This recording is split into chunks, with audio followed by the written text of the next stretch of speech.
much. And to Liz Curtis Rogers, for those of you that don't know, probably the last time since we all gathered, Liz has got married, so congratulations to her.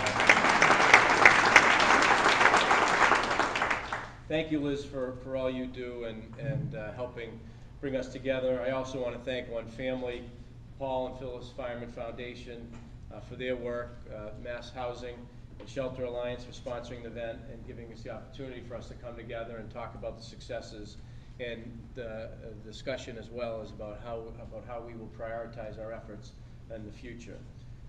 I also want to acknowledge, it was mentioned earlier, but Representative Byron Rushing, there really has not been a better leader in the legislature on this issue in terms of on a day-to-day basis than Byron. And he brings not only, I mentioned to a couple of my friends from Worcester, a common sense approach, but a can-do approach in trying to get things through in a way that understands policy, understands what's happening in the neighborhoods and the streets of the communities where we all work. That interest and that focus that I just mentioned manifested itself with his leadership with Undersecretary Brooks on the Homelessness Commission. And as we learned in the Homelessness Commission, we are in no way going to be able to solve the homelessness problem without a housing strategy. And in 2008, the Homelessness Commission laid out a framework for Massachusetts on how to focus on providing housing solutions rather than primarily on shelter. And through the work of the regional networks, the ICHH, the federal HPRP resources, DHCD, other state agencies, everybody in this room being involved, we are seeing a shift to this new system. And we have made significant progress over the last 2 years. As soon as the Homelessness Commission report was adopted, we created the ICHH and have been meeting monthly ever since. Over 200 state agency staff participated in working groups to set priorities around housing supply, asset development, homelessness prevention, and other areas. And we are working on a daily basis to advance these priorities. In the fall of 2008, the DHCD and DTA launched a command center operation that identified available units of housing and matched them to specific homeless families. 71 families were placed, and it represented a critical step to building out a systematic connection between affordable units and specific households that need them most. In July of 2009, we moved the shelter system to DHCD to facilitate coordination of housing resources and homeless services. We named it the Division of Housing Stabilization to emphasize this goal. This involved the transfer of over 80 staff and nearly $200 million. And I commend Undersecretary Brooks and, as mentioned earlier, Associate Director Bob Polster for all their staff and resources. It has been one of the biggest reorgs and transfers of state government in some time, and Bob did that with great focus and concentration and diplomacy. Through DHCD's use of flexible funds, we rehoused 1,500 homeless families in fiscal year 10, and that work must continue with urgency. Additionally, DHCD is administering $18 million in homelessness prevention and rapid rehousing funds, and 11.8 million of that 18 million of this was targeted for rehousing. And I want to thank our friends from the federal government for their work and advocacy. We know that that has played a big role in some of our successes, and I think has confirmed that we're on the right path. It's trying to make sure that we've got those resources targeted in a sustained way over time, whether it be or redirecting some of those resources from state funds and others to administer in the way we have. We will know we're not going to, as I mentioned, end homelessness without being more focused as well on the supply side of the equation. And since the Commission report was released, we have developed 6,468 affordable units, and 1,196 of these are affordable to those earning 30% of the AMI or less. Many of those households were at risk or experiencing homelessness.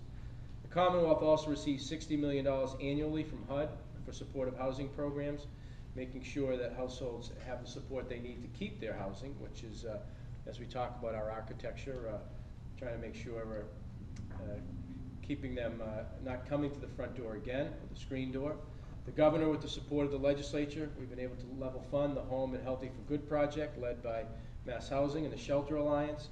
And despite the difficult budget environment, we have remained committed to supporting this effort that provides either service or housing resources to program participants and allows the chronically homeless adults to acquire and maintain permanent housing. And we know, again, from some of the data and statistics, because that has also been a focus of our efforts in measuring how we're doing.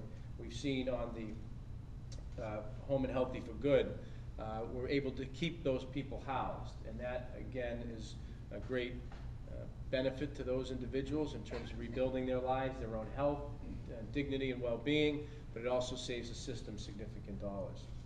And we do have a true interagency perspective now on ending homelessness. For example, this year, the Department of Children and Families received the largest financial award for the United States in the Family Unification Program vouchers.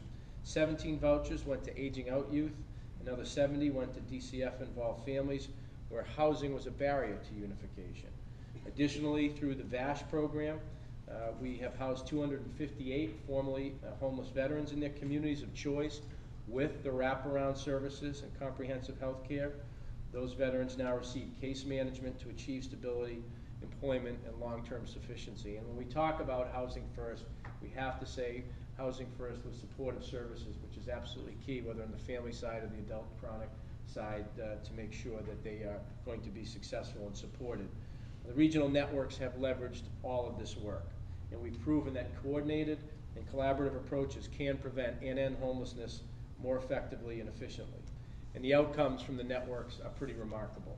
741 homeless families who would have entered shelter were diverted for housing instead through rental support and advocacy of critical staff co-located at DHCD offices. 215 chronically homeless individuals were placed into permanent housing. Of those individuals, the average length of homelessness has been close to 4 years. 21% of those housed moved directly from the street to housing, and 96% of those placed are still in housing.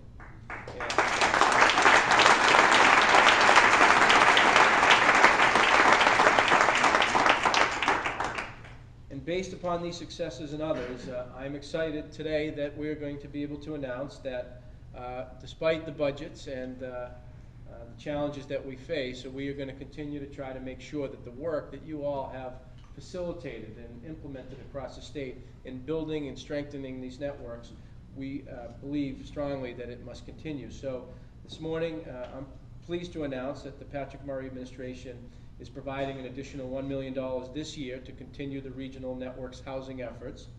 And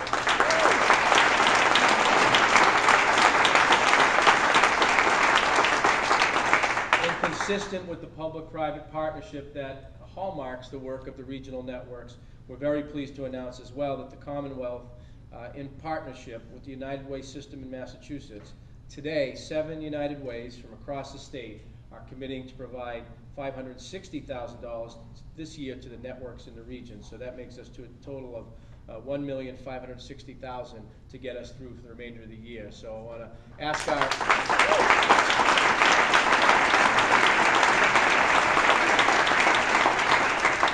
I saw Mike and Tim, so if some of our United Way team members, Dennis, could stand up, and anyone on the United Way teams, please stand up. And,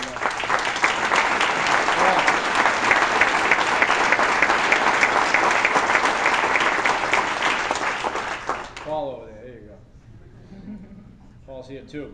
He knows Worcester because he's from Worcester originally.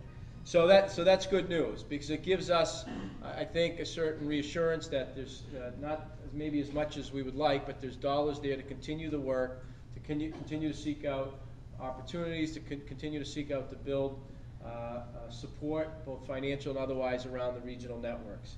As I mentioned, the United Way has been an ongoing partner and a trusted partner with the Patrick Murray administration a number of different ways, including its Mass 211 information and referral system that works together with MEMA, Executive Office of Health and Human Services, Early Education and Care, Department of Public Health, and now they are working with us, and they continue to work with us as both a collaborator and funding partner.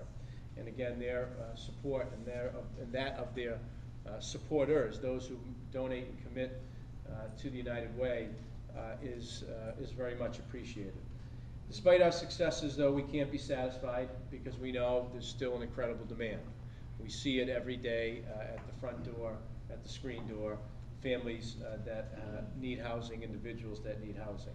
What you have built is a platform for real, lasting change. And the hundreds of, or even thousands of people who've been involved in this networking are now a force in working towards a shared vision where all neighbors can come home. I know that many of you have heard me tell the story of when I was a housing search worker and working with a young woman who was at risk of becoming homeless, and working with her to try to find her and her 3 kids, young kids, a stabilized situation. And I'm not going to go into the story again, but I think it just motivates me, and I know you all have your own stories of how you've been able to make that tangible difference by getting the right resources at the right time to that person or family. And we want to continue to make sure that those stories continue. We want to make sure that those stories multiply, and that we do completely realign and reshape the system in a way that gives people what is key to realizing the American dream, which is a home. Home in some shape, manner, or form. So I want to thank the ICHH again for all of your work and leadership, and I want to thank all of the regional partners. I feel real good about the work that we've done and how we've measured and benchmarked ourselves collectively in particular regions, how you've been serious about taking that information and data back. And people oftentimes want to lob broadsides against kind of government and people who work in the social service areas or the nonprofit communities. But this is, I think, an essence of what good public policy is about. It's people literally and figuratively getting around the table and solving problems where they live and work, solving problems for individuals and families so that they can move on and better themselves. And you do it every day. So I'm excited about the challenges we still have ahead and the opportunities to address them, but I also know that we've got a great pathway and a plan, and that bodes well for our future. Thanks.